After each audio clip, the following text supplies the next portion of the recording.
Horror story. खौफ। जाड़े का महीना था। 4 दोस्त विवेक, दीपक, नितिन और आकाश टूर पर निकले थे।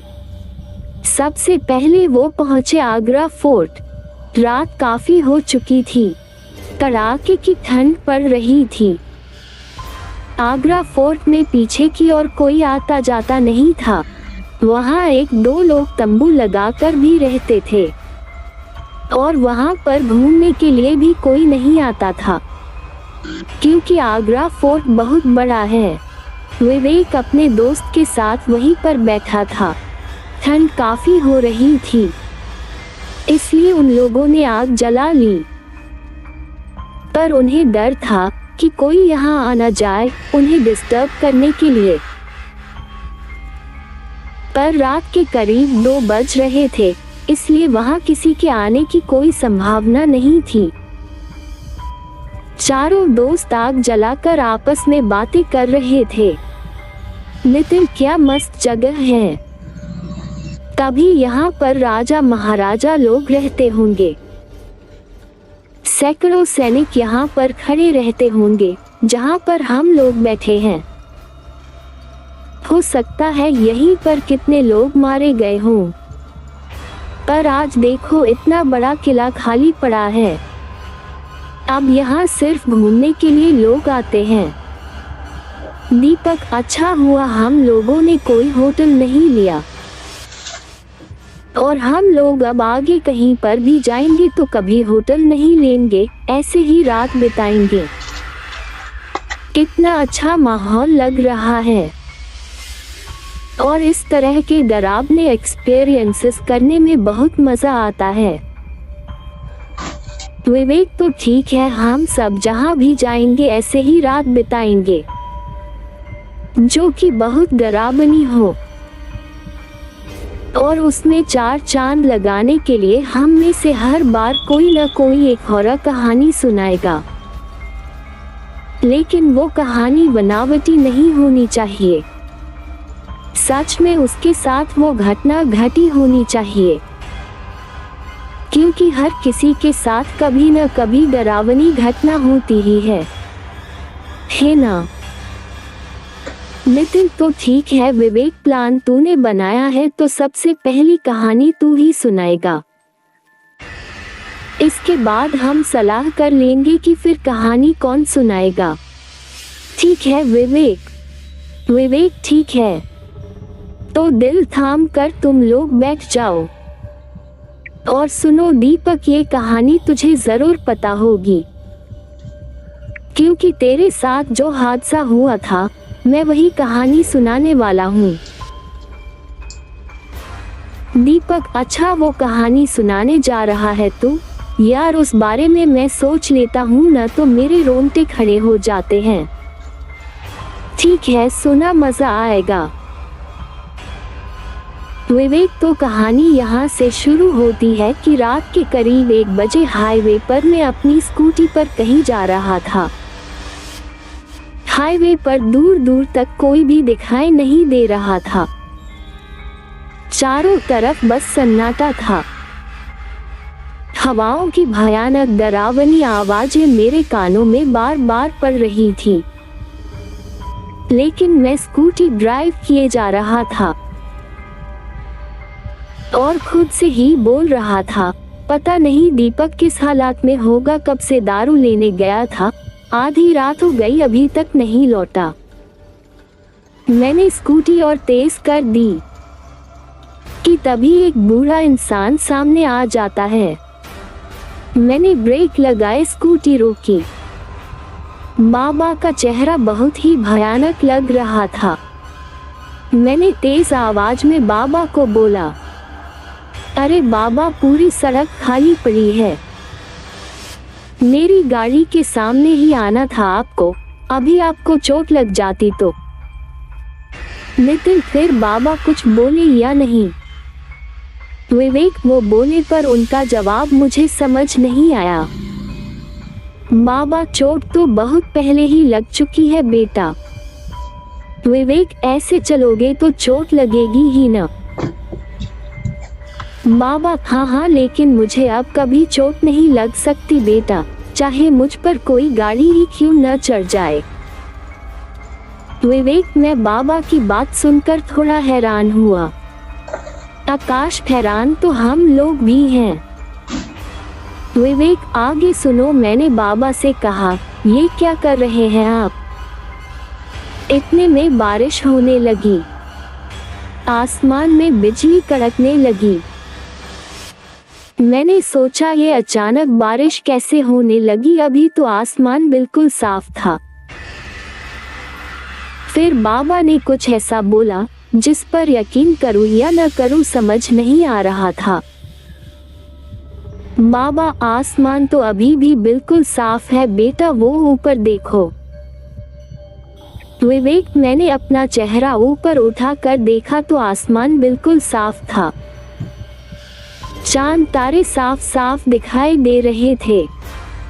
ये सब देखकर मैं हैरान रह गया था। तभी मैंने बाबा से कहा, बाबा ये सब कैसे हो रहा है, मुझे कुछ समझ नहीं आ रहा है। बाबा, चलो वो सामने मेरी कुटिया है, मैं तुम्हें सब बताता हूँ। विवेक, नहीं बाबा, मेरा दोस्त इसी रास्ते से दिन में कहीं गया था, अभी तक वापस नहीं लौटा है, मुझे उसे ढूंढना है। बाबा, मुझे पता है तुम्हारा दोस्त कहाँ है, आओ मेरे साथ। विवेक, बाबा की ये बात सुनकर मैं फिर से हैरान हो गया। मुझे कुछ समझ नहीं आ रहा था कि ये बाबा जी तो अनजान हैं। उन्हें दीपक के बारे में कैसे पता?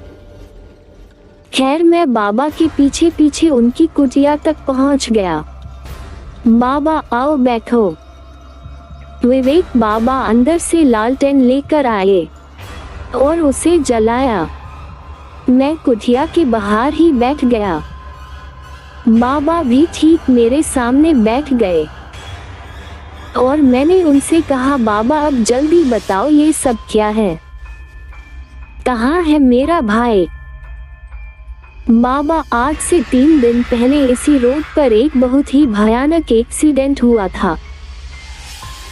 विवेक, हाँ बाबा, मैंने सुना है, हुआ तो था एक्सीडेंट। सुना है उसमें 2 लोग मरे भी थे। बाबा, तुमने बिल्कुल सही सुना है बेटा, वो दोनों बाप बेटे थे। बेटे की आत्मा अभी भी उसी जगह घूमती रहती है। विवेक, क्या सच में? बाबा, हाँ, और उसकी आत्मा गलत आत्माओं के चक्कर में पड़कर खतरनाक हो गई है। अब वो उस रास्ते से निकलने वाले की जान ले लेता है। विवेक, बाबा की ये बात सुनकर मैं डर गया और मैंने कहा, इसका मतलब मेरा भाई भी? बाबा, नहीं, अभी नहीं, अभी तुम्हारा भाई उसकी कैद में है, मारा नहीं है उसको। आकाश, पर उस आत्मा ने दीपक को अभी तक मारा नहीं था, ये बात बाबा को कैसे पता थी? विवेक, यही सवाल मैंने बाबा से पूछा। बाबा, ये सब आपको कैसे पता है? मुझे समझ नहीं आ रहा बाबा। बाबा, सब समझ आ जाएगा, थोड़ा धैर्य रखो बेटा। और पूरी बात सुनो, ये जो बारिश हो रही है ये कोई आम बारिश नहीं है, उसी आत्मा ने कराई है। विवेक, क्या? बाबा, मेरा दोस्त दीपक बहुत डरपोक है, वो तो डर कर ही मर जाएगा। प्लीज कुछ कीजिए, जब आप इतना कुछ जानते हैं तो मेरे भाई को बचा भी सकते हो ना? बाबा, हाँ बचा सकता हूँ, लेकिन उसके लिए तुम्हें उसी जगह जाना होगा जहाँ एक्सीडेंट हुआ था। विवेक, आप नहीं चलोगे मेरे साथ? बाबा, बाबा, मेरा यहाँ रहना जरूरी है, तुम जाओ, तुम्हारा दोस्त बच जाएगा। अगर जरूरत पड़ी तो मैं तुरंत आ जाऊंगा। विवेक, ठीक है बाबा, चलता हूँ मैं, मेरे भाई को बचा लेना। बाबा फिक्र मत करो।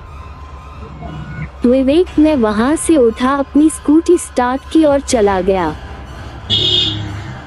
जैसे वहां पर मैं पहुंचा, अचानक बारिश तेज हो गई, हवाएं तेज हो गई। भयानक आत्माएं दीपक को घेरे उसे डरा रही थी। वो नजारा बेहद खौफनाक था। दीपक धीरे धीरे दबी आवाज में रो रहा था। मैंने अपने डर को कंट्रोल किया, तुरंत अपनी स्कूटी से उतरा और आगे बढ़ गया। मैंने दीपक को आवाज लगाई, दीपक दीपक तुम्हें कुछ नहीं होगा। दीपक ने जैसे ही मुझे देखा, उसके चेहरे पर थोड़ी राहत दिखी। दीपक विवेक बचा मुझे, ये आत्माएं मुझे मार डालेंगी। विवेक आत्मा हंसकर कहने लगी, आजा तू भी आजा, तुझे भी निपटा देता हूँ। और भयानक तरीके से हंसने लगी। तभी अचानक बारिश रुक गई। आसमान में बिजली चमकी, जिससे कि तेज रोशनी पैदा हुई। और तभी मैंने देखा कि वहां पर बाबा आ गए थे। आत्मा ने बाबा से कहा, तुम यहाँ से चले जाओ पापा, ये दोनों मेरे शिकार हैं। बाबा, इन दोनों को तुम कुछ नहीं करोगे, ये मैं नहीं होने दूंगा। विवेक, तभी कुछ ऐसा हुआ जिस पर मुझे यकीन ही नहीं हुआ। नितिन, ऐसा क्या हुआ विवेक? विवेक, बाबा की आंखों से एक चिंगारी निकली, जिससे वो आत्मा जलकर खत्म हो गई। वो आत्मा बाबा से जोर जोर से चीख कर कह रही, पापा ये तुमने क्या किया? मैं ये सोच रहा कि बाबा को ये आत्मा पापा क्यों बोल रही है। मैं इस बात से बहुत हैरान हुआ। मैं बहुत हैरानी से बाबा को देख रहा था। बाबा, हैरान मत हो, 2 दिन पहले जो एक्सीडेंट हुआ था, मैं और मेरा बेटा ही मरे थे उस एक्सीडेंट में। विवेक, इतना बोलकर बाबा धुआं बनकर आसमान में उड़ गए। तभी दीपक भागकर मेरे पास आ गया। दीपक, अच्छा हुआ जो तू आ गया। विवेक, तुझे कुछ नहीं होगा। फिर मैं दीपक को स्कूटी पर बैठाकर वहां से चला आया। आकाश, वाह यार दीपक। नितिन, वैसे विवेक, जब तू स्कूटी से बाबा से टकराया था ना, और उन्होंने कहा था कि अब मुझे चोट नहीं लग सकती, चाहे कोई गाड़ी ही मुझ पर क्यों न चढ़ जाए, तभी मुझे हल्का हल्का शक हो गया था बाबा के ऊपर। तभी अचानक किसी के कदमों की आवाज आने लगती है। चारों दोस्त बिल्कुल चुप हो जाते हैं। नितिन, लगता है कोई सिक्योरिटी गार्ड आ रहा है।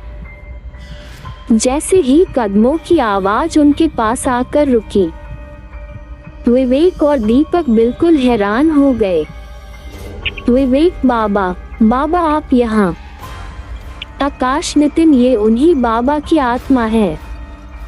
नितिन, अबे भागो यहाँ से। नितिन और आकाश डर कर वहां से भाग गए। भागते भागते दोनों फोर्ट से भागकर आ गए और एक पेड़ के नीचे बैठ गए।